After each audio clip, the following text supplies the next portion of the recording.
Hi, welcome to track 2. Yay! So I'm Vis, this is Jonathan. We're going to abuse VNC really, really badly.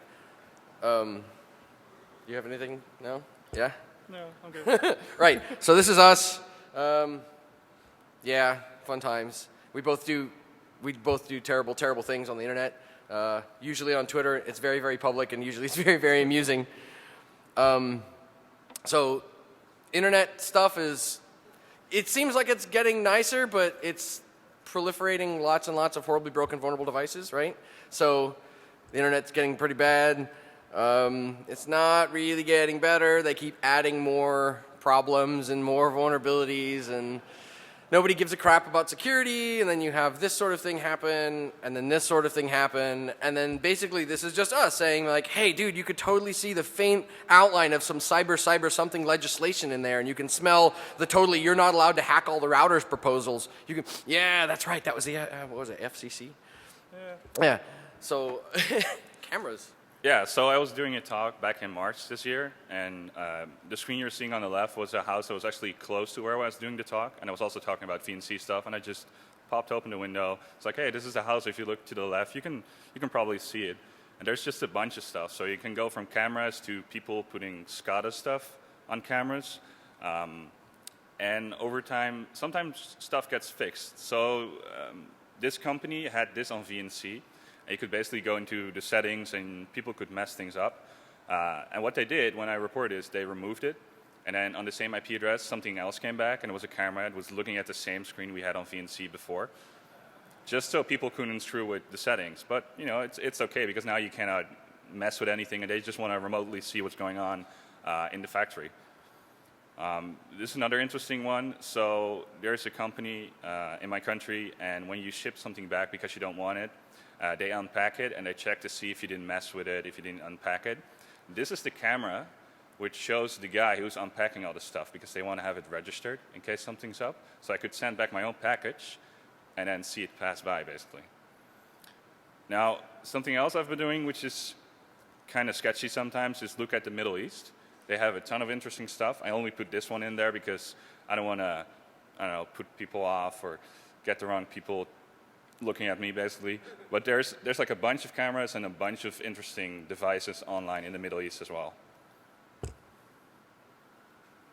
What could possibly go wrong? It's burn your house down as a conference. So let's introduce some fifth dimensional thinking. It appears as though the world at large is now in 1999 realizing that there's more on the internet than just Facebook and Candy Crush. And this realization has terrified people enough to believe that they need to have like support groups to cope with that idea. So we see something like this, and for two guys that spend their time trolling the internet and finding ridiculous stuff that shouldn't be on the internet, we're just like, what the? Really? So this.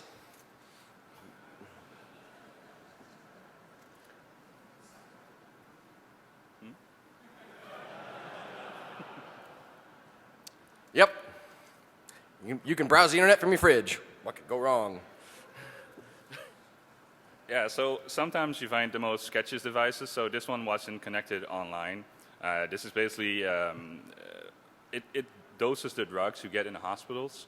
But these used to be hooked up on the hospital networks locally. You could telnet to them, and they could do statistics and, you know, change values. But somebody thought, you know, we need to upgrade this. We need to rebrand this. We need to sell more of this, basically. So, you know, it's running Linux, sort of, as well. So let's just add Wi-Fi, because that's good. They have telnet, but nobody added authentication. So that's kind of good. But then somebody actually got a CVE for the thing not having authentication. So apparently you can now get CVEs for features you want to have, which is kind of neat. So we don't really know what's up with that.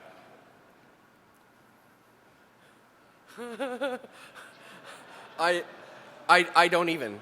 I'm not sure. I think this is one of these there are no words slides, so we're just going to show you a picture. Like, that's the greatest expression. What could possibly go wrong? So, apparently there's, I won't read the slide to you because I'm sure most of you in the room can read. Apparently there are toasters that will complain at you if you don't feed them whole wheat bread. Like, you're not allowed to eat this kind of bread. You have to eat that kind of bread. And fridges are shutting down when certain types of inconsistencies are detected. So now you have your fridge telling you, like, you can or can't eat your food, or you can't refrigerate your food, because, you know, that's fine. And then cut to more internet fiduciary, and you have this, which when we found it on VNC, what on earth is that? And at the time, the little red arrow was like moving over this grid. So have you ever played that game in the 80s, like Spectre or something? It looked like that. It was like this little arrow, and it was moving over this grid. And we're like, that's really weird. It's alive. So we looked it up, and it's this tool that's used by farmers to, oh, is it water? No, it's not water. Maybe it's something involving traveling over crops. And I can't remember whether it's to give them nutrients or to water them or to collect things. But there's a video that we're trying to get. There we go. Yeah. So I wonder if it'll let us. Yeah, it won't let us skip it. So, like, sorry to make you wait for 30 seconds, but, like, this is their demo video. This is their, like, reel. And you can see it at about the 45-second mark. You can see it behind the dude's head. This guy's in a tractor, and this thing is kind of like if Tesla was wearing overalls and had a hayseed. Like, it drives the tractor, and it, like, keeps track of where has been dealt with. And in a minute, he pans up, and dude moves his head, and he points at the thing. The audio was crap, so he cut the audio. But, like, this thing in this device is on the internet with no authentication, and you can, like, you want to take control of a tractor over the internet? Because you can do that. Because somebody thought it was a good idea, and now we have this. Fun times. Yeah, so it's also interesting, like, all these devices are on, like, 3G, 4G uplinks. Yeah. So if you just scan certain Verizon and AT&T networks, you'll get different stuff pop up every time. So this one, you couldn't find it back if you scanned the next day. It would be somewhere else whenever they turned it on and whatever IP they got. So yeah, we got these ancient industrial stuff we've been probably tweeting about mostly, like any dam or water irrigation system will find it. But there's a lot of new toys, basically, just like the infusion thing at the hospital. There's also this, which is an exercise bike. This was in Hawaii, and we could get the exercise bike and remotely see, like, the screen where you had to press start and then pick whatever you wanted. And then we actually found one that was live, so you could see, like, the guy, or you couldn't see the guy cycling, but at least you could see him, you know, him progressing. How to embarrass yourself over the internet live. And there's also this kind of stuff. So this is like a solar cell power thing you can have at home. These were all open in Germany, so the manufacturer didn't do anything. And again, they were on like 3G sections of the network. And then it was reported, and then they said they fixed it. So what they did is they added a new GUI, and then they said it's fixed. They're still there, basically. Yeah, and you found your boat. Why is there a yacht on the internet? Who thought this was a good idea? It lets you control the engine. There isn't enough booze in this conference. Anyway, yeah, so there's a lot of that, but it happens on Twitter. Why? I don't even. Like, you find, what do? You find a yacht on the internet, and then what? You just go, you make a meme. That's you download Instagiffer, and you make some GIFs. But it gets worse. It gets much worse. Fun times. Yeah, so sometimes you find really weird, sketchy stuff. So this is a guy who was cashing out PayPal accounts, and he was on VNC. So we could basically see him like pull out accounts. So like the right side, first column is all the email addresses. Then it says if it has any balance, if it's connected to a MasterCard or Visa. And then if he pulled anything off, like if it had a positive balance. And this guy was just cashing out PayPal, and we could just watch him do this on VNC. Just kind of interesting. Yeah, and then you found your aquarium. I thought this was an aquarium, and I was really excited. Like, wow, somebody spent a lot of money on their saltwater aquarium. It was the ocean, the ocean. This was a camera that was in a place that I didn't know existed at the time, the Maldives, which is apparently a really, really fancy island chain. This is a camera in a hotel that's shaped like an octagon that's below the ocean. It's like submerged, and one side of restaurant. The restaurant is submerged, and one side of it, like the whole thing is this big octagon of plexiglass. So you go and you have dinner under the ocean, and one side of it has coral reef. And the camera that's on their website that sort of advertises the hotel is pointing out the window. So when you see it, I mean, this is what you see. You're like, whoa, that's kind of interesting. And it's RTSP, and it's live, and if you know the address and you know how to plug it into VNC, you can just hit play and just full screen it on one of your displays, and you have this huge like fish tank, right? So it's really neat. Like this is the view from dinner. Like if you can afford the $16,000 a night hotel room.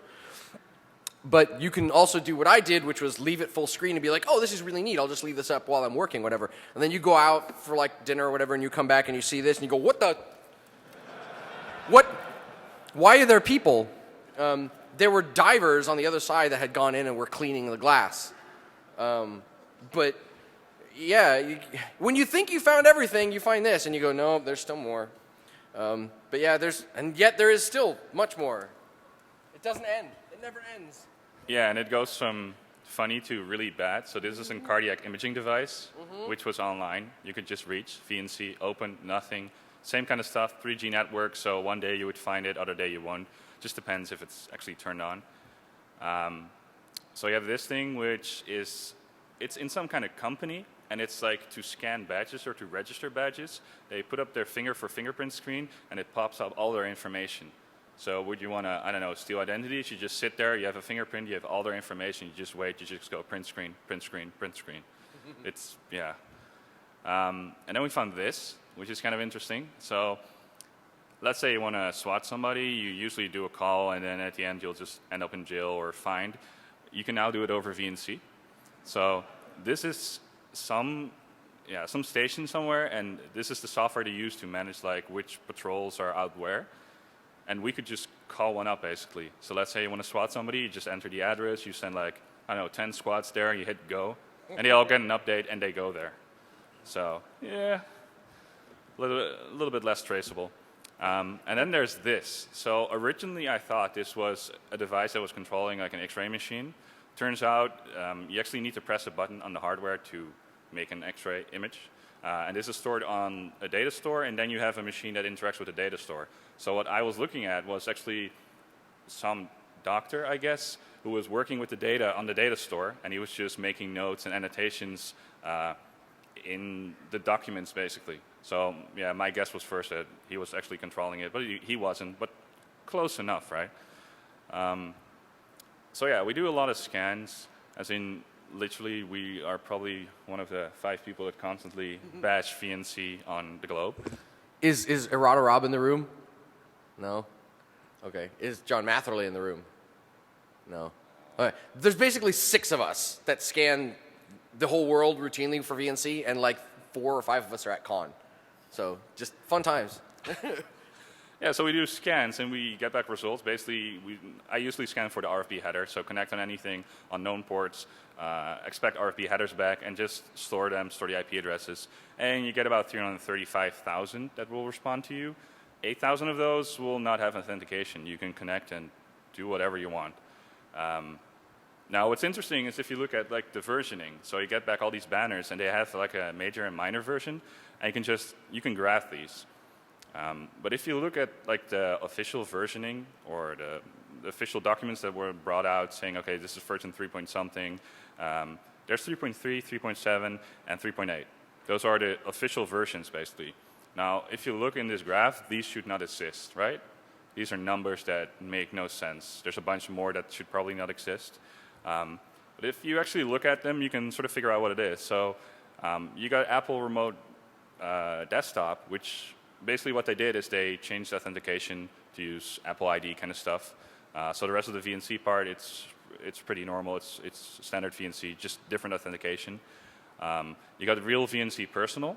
So the guys who originally built the RFB protocol, they actually made a company, and now they're also selling products. So you got Real VNC Personal, which is on 4.0. You've got the 5-minute mark. Oh. Yeah, 5 minutes left. All right, so then you got Real VNC Enterprise, which is 5.01. You got something unknown, and you have a guy who's been messing with us. He's basically running a honeypot, gives back whatever number depending on the port you connect to. But there was something else with no version, saying 0000, 3.5 thousand actually. So yeah, we found a bug. I'll just kind of skip through this because we're sort of slowly running out of time. Yeah. Basically, we got a discussion on Twitter, and we ended up finding a really nasty bug in this thing. So, too much talk. Let's see. So what it ended up with is this. So we can use these VNC devices to reflect back on the internet or reflect back into the internal network. So these are 3,500 devices which allow us to use them as anonymous proxies, or we can go back into their network, which are just open. No authentication, nothing. Full port control through some bugs we had. We actually got a CVE for this because he fixed, we did port wrapping and they fixed it. Yeah. Hey. But it actually gets worse. So he did a fix. There was a CVE. He made an update. And like 4 days ago, just when I was making these slides or sort of finishing them, he got back to me and he said, hey, why are you using this bug? There's also like a feature that can do this. You don't need to abuse this bug to do port wrapping and connect anywhere. You don't. You can just do it anyway. So this means you can connect to any host on any port, on any protocol, inside or outside the network through these devices. And even more interesting, these devices have blacklisting, whitelisting. This is locally hosted, so if you connect to one and you connect to a local host through these things, you can get on the interface and you just can turn off filtering. So literally, if you do a curl through these things, you set allow connection and refuse connection to nothing, all the filtering is gone. You can go anywhere you like. That's kind of neat. Yeah, the fix was whitelisting, but you just proxy to localhost and turn off the whitelisting. Okay, good job. Yeah, so we call this Stargate because, people who get the reference, you go in somewhere, you don't know where you end up.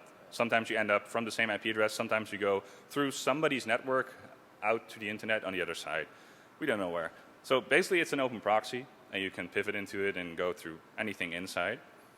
We made Python scripts, so if anybody wants to look at this and use it, it's up there. If somebody actually manages to use this in like some kind of red teaming or pen test, please tell us.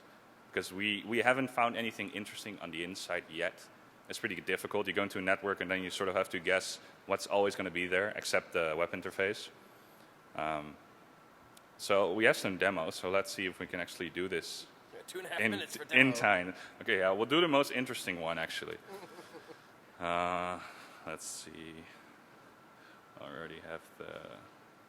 Yeah, so what I did, I'm running a Stargate proxy locally on my host, and I have a VM which is proxying towards my host through the Stargate proxy, through the Stargate, back on the internet. So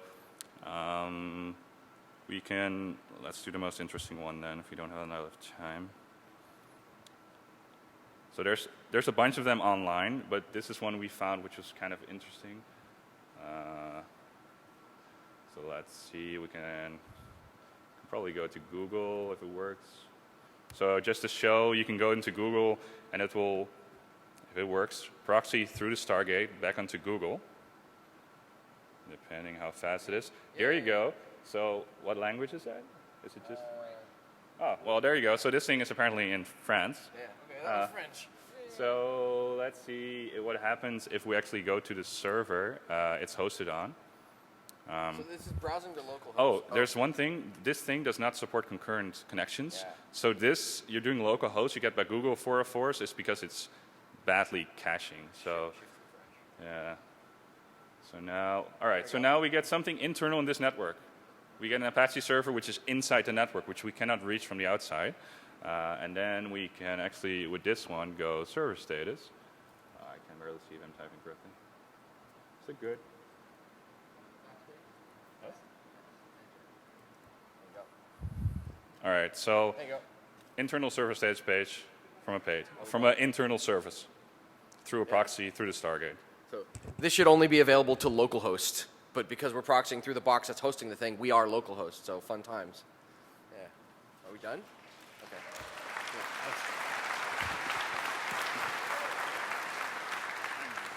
Yeah. All right. We're done. Okay. Thank you, everybody.